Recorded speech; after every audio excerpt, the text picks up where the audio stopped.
Welcome dear रॉकर्ट्स। दोस्तों आज हम देखेंगे कोरियन फैंटेसी ड्रामा जिसका नाम है वन डे।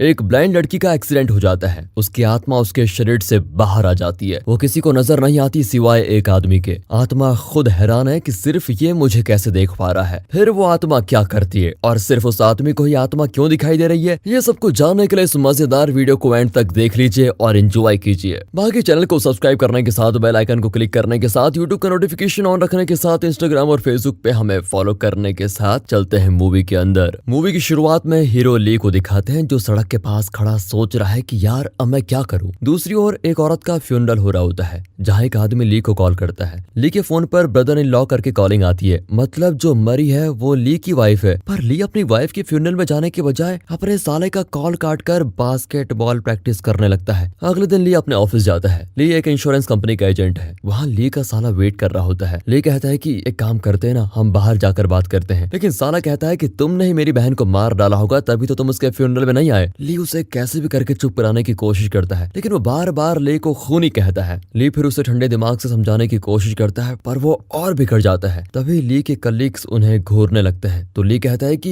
ये मेरा साला है, गुस्से में बकवास कर रहा है। अब ली का साला उसको एक तगड़ा पंच मारकर गिरा देता है। फिर ली के फ्रेंड्स पूछते हैं कि अरे तुम्हारे बीच आखिर प्रॉब्लम क्या है। कुछ नहीं, ये कहकर वो अपनी कलीग से अगले केस के बारे में पूछता है। वो बताती है कि 2 महीने पहले मीजो नाम की एक लड़की रोड क्रॉस करते वक्त एक कार के नीचे आ गई। तब से वो कोमा में है। वो लड़की ब्लाइंड है और जिसने गाड़ी चलाई वो हमारा क्लाइंट है। अब ये सुनकर ली कहता है कि उस क्लाइंट से पैसे लेकर उस लड़की के परिवार वालों को दे दो और मुझे नहीं लगता कि इसमें किसी को कोई प्रॉब्लम होनी चाहिए। अब वे बताते हैं कि मीजो के पेरेंट्स तो है नहीं, सिर्फ एक गार्डियन है, पर वो पैसे लेने से इनकार कर रही है। तभी बॉस आकर ली से कहता है कि एक काम करो, ये केस तुम ही ले लो और किसी भी तरह उस लड़की की गार्डियन को फुल सेटलमेंट लेने के लिए कन्विंस कर दो और कहो कि केस वापस ले ले। जिसने एक्सीडेंट किया था वो हमारा सीईओ का क्लोज फ्रेंड है, अगर वो जेल गया तो हमें कई प्रॉब्लम्स आ जाएंगी। अब ली मीजो के गार्डियन से मिलने हॉस्पिटल जाता है। दरअसल ली की वाइफ को इसी हॉस्पिटल में एडमिट किया गया था और यहीं वो मर भी गई, इसलिए ली को यहाँ बड़ा अजीब लगता है। उसे वो याद आ रही होती है। वो मीजो के कमरे में जाकर देखता है तो वहाँ कुछ प्लांट्स और पास में कंकड़ पड़े होते हैं। फिर ड्रॉर में मीजो के बचपन का एक फोटो भी होता है और ली उसकी फोटो को खींच लेता है। तभी एक लड़की आकर पूछती है कि ये क्या कर रहे हैं आप। ली घबरा कर पूछता है कि तुम कौन हो। वो लड़की फिर चौंक कर पूछती है कि क्या आप मुझे देख सकते हैं। ली कहता है कि अरे मैं अंधा थोड़ी ना हूँ। तभी वहाँ पर ड्यूटी डॉक्टर आकर पूछती है तो ली बताता है कि वो एक इंश्योरेंस एजेंट है और इस पेशेंट को देखने आया है। तभी वो लड़की उससे कुछ पूछती है तो वो उसका जवाब देता है। इसी बीच डॉक्टर पूछती है कि तुम किससे बात कर रहे हो, लेकिन ली उसे कोई जवाब नहीं देता और चला जाता है। दरअसल ये लड़की मीजो है, पर वो तो कोमा में है ना। जी हाँ, वो कोमा में है और वही यहाँ पर चल फिर भी रही है। इसका राज आगे जाकर आपको पता चलेगा। फिलहाल वो हैरान है कि मैं सिर्फ इसी आदमी को क्यों दिखाई दे रही हूँ। इन सब चीजों से बेखबर ली बाहर चला आता है। हॉस्पिटल में कुछ ढोंगी पेशेंट्स भी होते हैं जो इंश्योरेंस के पैसों के लिए बीमार होने की एक्टिंग कर रहे होते हैं। इस नाटकबाज पेशेंट का नाम है जिनी, जो दूसरों के साथ गोटियां खेल रहा होता है। वो जानता है कि ली इंश्योरेंस एजेंट है और दूसरों को भी वार्न करता है। फिर सभी लोग पेशेंट की तरह नाटक करने लगते हैं। अब ली कहता है कि तुम्हें हॉस्पिटल में नहीं मूवीज में होना चाहिए, समझे। क्या एक्टिंग करते हो तुम लोग, लेकिन एक दिन तुम बुरी तरह पकड़े जाओगे, समझ गए। ये कहकर वो चला जाता है। फिर ली मिजो के गार्डियन से मिलता है जो कि मिजो की क्लोज फ्रेंड भी है। वो पूछता है कि एक्सीडेंट के दिन क्या मिजो डिप्रेस्ड या परेशान थी, पर वो कहती है कि तुम्हारी कंपनी से कई लोग आकर यही सवाल पूछ चुके हैं। तुम लोग मिजो को दोषी ठहराकर ये केस क्लोज करना चाहते हो, है ना। न जाने तुम लोग किसे प्रोटेक्ट करने की कोशिश कर रहे हो। तुम बस यहाँ से चले जाओ और कुछ नहीं। फिर ली ऑफिस आकर इस केस को स्टडी करता है। उसको पता चलता है कि एक्सीडेंट स्पॉट पर मिजो का बैग, उसके ग्लासेस वगैरह थे, लेकिन ब्लाइंड जो स्टिक यूज करते हैं वो उस जगह पर नहीं थी। फिर वो पुलिस को कॉल करता है तो वे बताते हैं कि एक्सीडेंट स्पॉट पर उन्हें ऐसा कोई स्टिक नहीं मिला। घर पर उसकी सास आई होती है। ली उनसे माफी मांगता है कि मैं फ्यूनरल में नहीं आ पाया, सॉरी। अब सास कहती है कि कोई बात नहीं बेटा, तुम्हें काम रहा होगा इसलिए नहीं आए होंगे और मेरे बेटे ने तुम्हें ऑफिस में आकर मारा, इसके लिए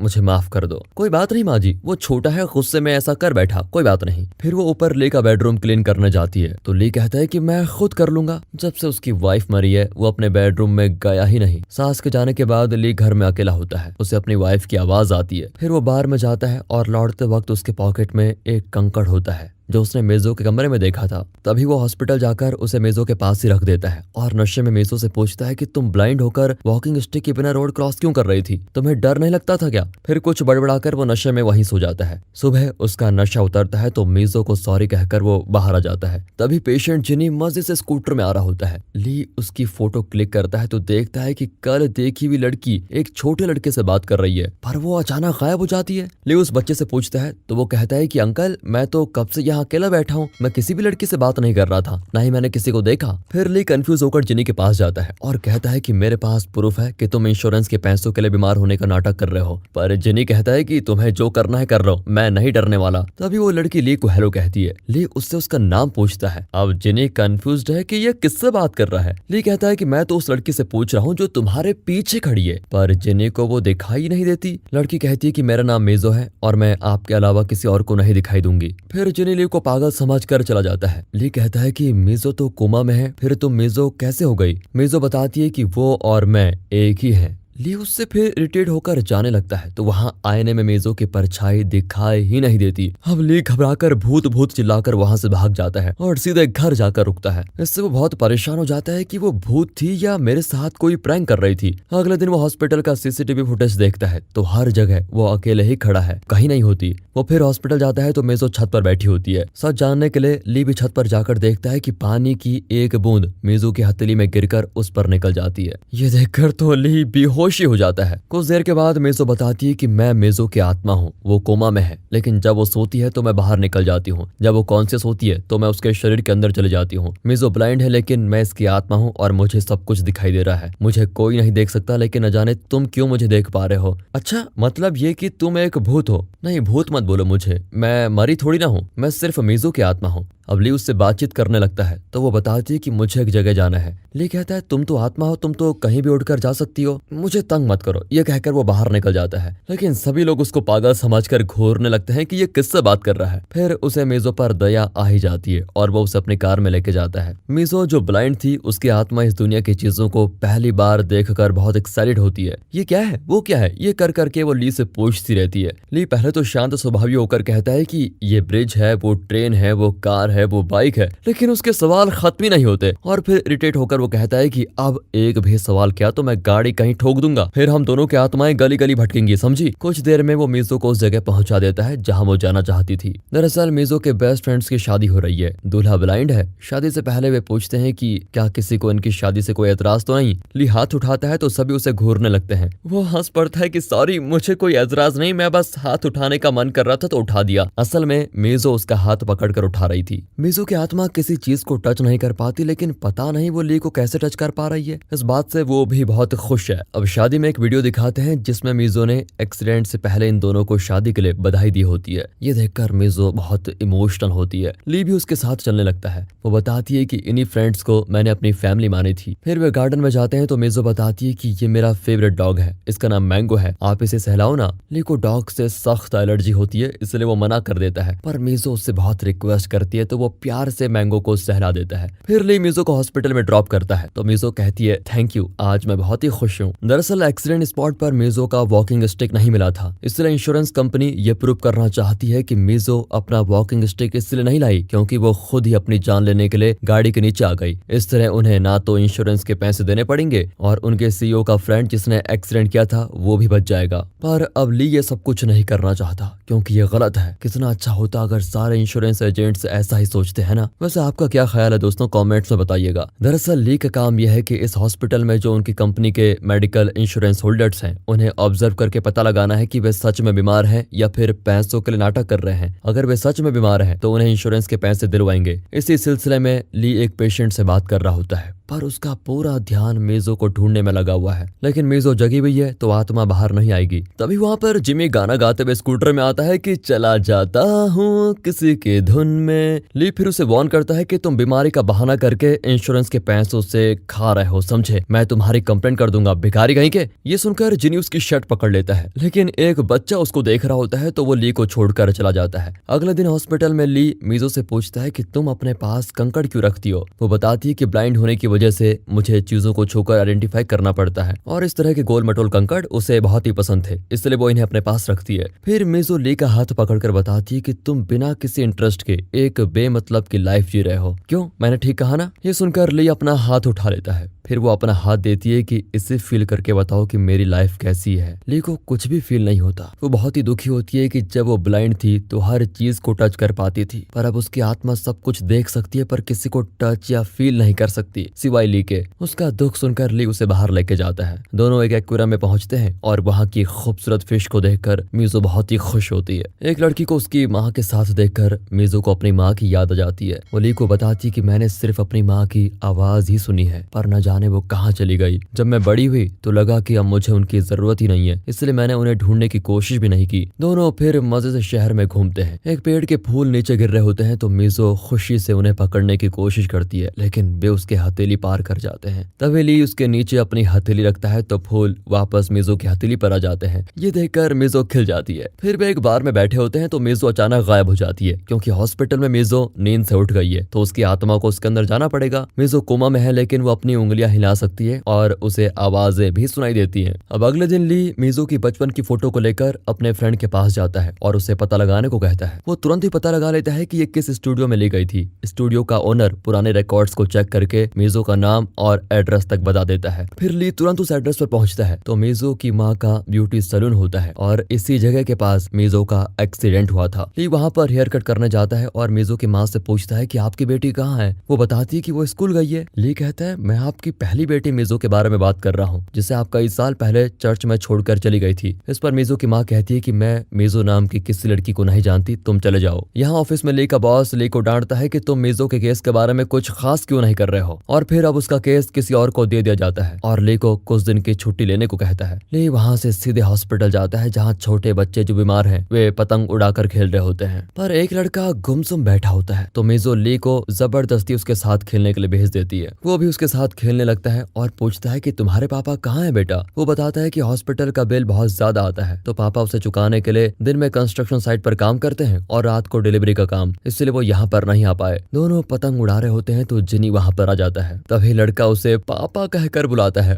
अब ली को पता चलता है कि जिनी अच्छा आदमी है और बहुत ही मेहनत करता है, पर उस लड़के का ट्रीटमेंट सिर्फ इस हॉस्पिटल में किया जाता है और यहाँ का बिल वो चुका नहीं पाता, इसलिए दिन रात काम करता है और पेशेंट की एक्टिंग करके अपने इंश्योरेंस के पैसों से अपने बेटे का इलाज करवा रहा है। ली हॉस्पिटल में मिजो की माँ को देखता है जो दरवाजे से ही मिजो को देखकर जाने लगती है। ली पूछता है कि आप अंदर क्यों नहीं जाती। वो कहती है कि मैं अपनी बेटी को अपना मुंह दिखाने के काबिल नहीं हूँ। ये कहकर वो जाने लग जाती है। तभी ली उसके पीछे जाता है, लेकिन मिजो की आत्मा उनकी बातें सुन चुकी थी। फिर मिजो की आत्मा ली को बताती है कि मेरी माँ भले ही मुझे छोड़कर चली गई थी, लेकिन मुझे उनसे मिलने जाना है, उनसे मिलने का बड़ा मन करता है। एक दिन मैंने अपने बचपन की फोटो को ढूंढ निकाला और उस स्टूडियो में गई जहाँ वो लिया गया था। फिर मुझे माँ की दुकान का पता चला। मैंने अपना वॉकिंग स्टिक फोल्ड करके बैग में रखा और एक कस्टमर की तरह अंदर गई। माँ की आवाज को सुनकर मुझे इतनी खुशी हुई कि पूछो मत। फिर वो आई और मुझे खुद अंदर लेके गई। उनका टच फील करके मुझे अजीब सा चैन महसूस हुआ। मैंने उन्हें बताया कि मैं आपकी बेटी मिजो हूँ। जब आप मुझे चर्च में छोड़ गई थी तो मैं छोटी लड़की थी, पर अब देखो मैं 25 साल की हो गई हूँ। लेकिन वो घबराकर कहने लगी कि तुम मेरी बेटी नहीं हो। तो मैंने उन्हें दिलासा दिया कि मैं आपकी लाइफ को बिगाड़ने नहीं आई हूँ, बल्कि आपको बताने आई हूँ कि आप मेरी फिक्र ना करें। पर माँ मुझ पर गुस्सा होकर चली गई। मैं उन्हें और परेशान नहीं करना चाहती थी, इसलिए बाहर आ गई। तब मैंने रियलाइज किया कि मेरा वॉकिंग स्टिक अंदर ही रह गया, पर अगर मैं वापस गई तो न जाने माँ मुझे क्या कहेंगी। इसी डर से मैं बिना स्टिक के ही चलने लगी। मुझे तो लगा था कितने सालों से वो मुझे जरूर मिस कर रही होंगी, पर उन्होंने तो मुझे पहचानने से इनकार कर दिया। मैं रोती हुई चल रही थी कि अचानक कोई गाड़ी आकर मुझसे टकराई और मैं कोमा में चली गई। तब शरीर से आत्मा बाहर निकल गई। ये सब कहते कहते मिजो की आत्मा अचानक नीचे गिर के गायब हो जाती है। ली घबराकर मिजो के कमरे में जाता है तो वो खून की उल्टी कर रही होती है और डॉक्टर्स उसे आईसीयू में लेके जाते हैं। यहाँ इंश्योरेंस कंपनी के पास प्रूफ है कि ये एक्सीडेंट नहीं था, बल्कि मिजो ने खुदकुशी की है। अगले दिन मिजो की बेस्ट फ्रेंड हॉस्पिटल आती है। ली को लगता है कि अगर मिजो की माँ एक बार उससे मिल लेगी तो मिजो को अच्छा लगेगा और वो चैन से मर तो सकेगी। वो मिजो की फ्रेंड को लाकर मिजो की माँ से मिलाता है, लेकिन वो मिजो से मिलना ही नहीं चाहती। ली मायूस होकर बैठा होता है। तभी जिनी उसे ड्रिंक ला कर देता है और कहता है कि इतना मायूस मत हो, सब अच्छे के लिए होता है और मुझे तुम्हारी कंपनी का इंश्योरेंस अमाउंट नहीं चाहिए, उसके बिना ही मैं अपने बेटे को बचा लूंगा। तब ली कहता है कि तुम अच्छे इंसान हो या नहीं ये मैं नहीं जानता, लेकिन तुम एक बहुत अच्छे बाप जरूर हो। अगले दिन मेजो की माँ अपनी दूसरी बेटी को लेकर मेजो को देखने आती है। ली उसे बताता है कि मेजो के इंश्योरेंस के पूरे पैसे मैं आपको दिला दूंगा। मेजो की माँ कहती है कि मुझे सिर्फ अपनी बेटी का प्यार चाहिए, इंश्योरेंस के पैसे मुझे नहीं चाहिए। इतने साल से मैंने मेजो से दूर रहकर जो गलती की है वो अब मैं नहीं दोहराऊंगी। आज से मैं अपनी बेटी का पूरा ख्याल रखूंगी।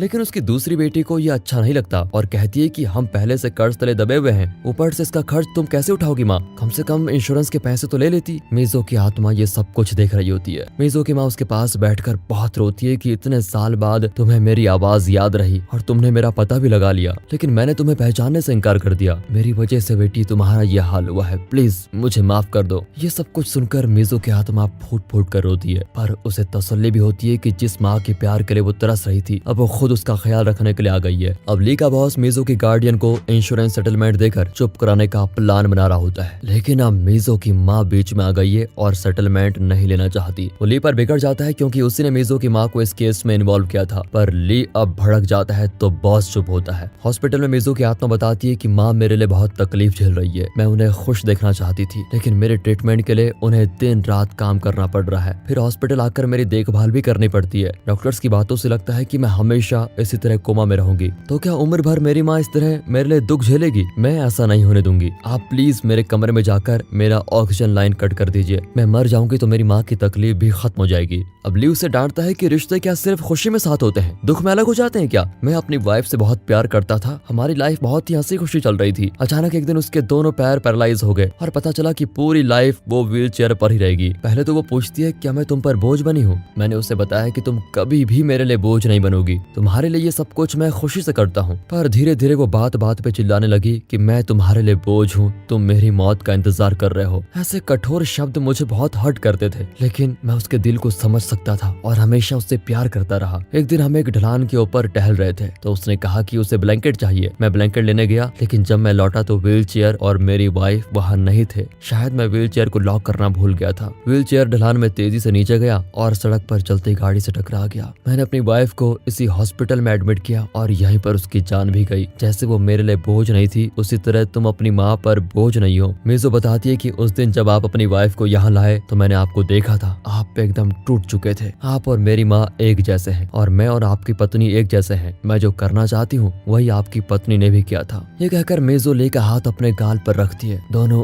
आंखें बंद करते हैं तो ले को नजर आता है कि उसकी वाइफ उससे बहुत प्यार करती थी। वो ली पर बोझ नहीं बनना चाहती थी, इसलिए उस पर चिल्लाती थी ताकि वो गुस्से में उसे छोड़कर चला जाए और अपनी लाइफ जिए। लेकिन ली को अपनी वाइफ से कभी नफरत नहीं हुई और कोई रास्ता न पाकर उस दिन उसकी वाइफ ने खुद ही व्हीलचेयर का लॉक निकाल दिया। हालांकि ली ने उसे लॉक किया था, पर ली गिल्टी फील कर रहा था कि उसने लॉक नहीं किया होगा, जिसकी वजह से उसकी वाइफ का एक्सीडेंट हुआ, इसलिए वो उसके फ्यूनरल पर भी नहीं गया था। अब सच जानकर ली आंखें खोलता है तो उसके सामने उसकी वाइफ दिखती है। वो कहती है कि मरने वाले को मौत का डर नहीं होता, लेकिन ये डर जरूर रहता है कि कहीं उनके बाद उनका परिवार उन्हें भूल न जाए। क्या तुम मुझे भूल गए थे? अपनी पत्नी का ये सवाल सुनकर ली फूट फूट कर रो देता है कि मैं तुम्हें कभी नहीं भूल पाऊंगा। उसकी वाइफ कहती है कि मुझे अपनी तकलीफ से ज्यादा तुम्हारी चिंता खाई जा रही थी कि मेरी वजह से तुम्हें क्या कुछ नहीं झेलना पड़ रहा है। मैं तुम्हें खुश देखना चाहती थी, इसलिए मैंने अपनी लाइफ खत्म कर दी। तुम मुझे हमारी हर याद को जिंदा रखना और हमेशा खुश रहना। ली खुद को कंट्रोल ही नहीं कर पाता और बहुत रोता है। जब वो आंखें खोलता है तो वहाँ ना तो उसकी वाइफ होती है और ना ही मेजो। फिर वो अपने घर जाता है और कई दिन बाद अपने बेडरूम में जाता है। इतने दिन से वो इस कमरे में आया ही नहीं क्योंकि इस कमरे में उसकी वाइफ की यादें बसी हुई थी और वो यहाँ आने से कतराता था। उसे लगा कि यहाँ आकर उसे अपनी वाइफ की याद आएगी और वो इस बात से बहुत दर्द फील करेगा। लेकिन अब जाकर ली रियलाइज करता है कि अपनी वाइफ की यादें उसके लिए दर्द नहीं बल्कि उसके दर्द की दवा है। इस सच्चाई को जानकर ली बहुत ही शांत फील करता है। फिर वो हॉस्पिटल जाकर मेजो को देखता है जो इस वक्त कॉन्शियस है और उसकी आत्मा उसके अंदर ही है। वो मेजो की ख्वाहिश पूरी करने आया है। जैसे ही वो मेजो को हाथ टच करता है, मेजो को तुरंत पता चल जाता है कि ये ली है। वो जान गई है कि ली उसे इस दर्द से आजाद करने आया है। उसकी आंखों से आंसू आने लगते हैं। ली बहुत ही दुखी होता है कि मेजो अब इस दुनिया में नहीं रहेगी। वो मेजो को आखिरी बार गुड बाय कहकर उसका ऑक्सीजन और बाकी इक्विपमेंट्स ऑफ कर देता है और इस तरह मेजो अपनी आखिरी सांस लेती है। ली बाहर आ जाता है और अब वो अपने पास्ट की यादों को भूलकर नहीं बल्कि उनके साथ ये खुशी से जीने का फैसला करता है। और दोस्तों इसी के साथ ये मूवी यहाँ पर खत्म होती है। तो दोस्तों कैसी लगी आपको ये मूवी? अगर ये वीडियो अच्छी लगी हो, स्टोरी अच्छी लगी हो, एक्सप्लेनेशन अच्छा लगा हो तो लाइक कीजिए, ज्यादा से ज्यादा शेयर करें। मिलते हैं अगली वीडियो में, तब तक के लिए गुड बाय। अपना ख्याल रखिए, अपना सपोर्ट दीजिए। मिलते हैं अगली वीडियो में, तब तक के लिए goodbye. Finally thanks for watching.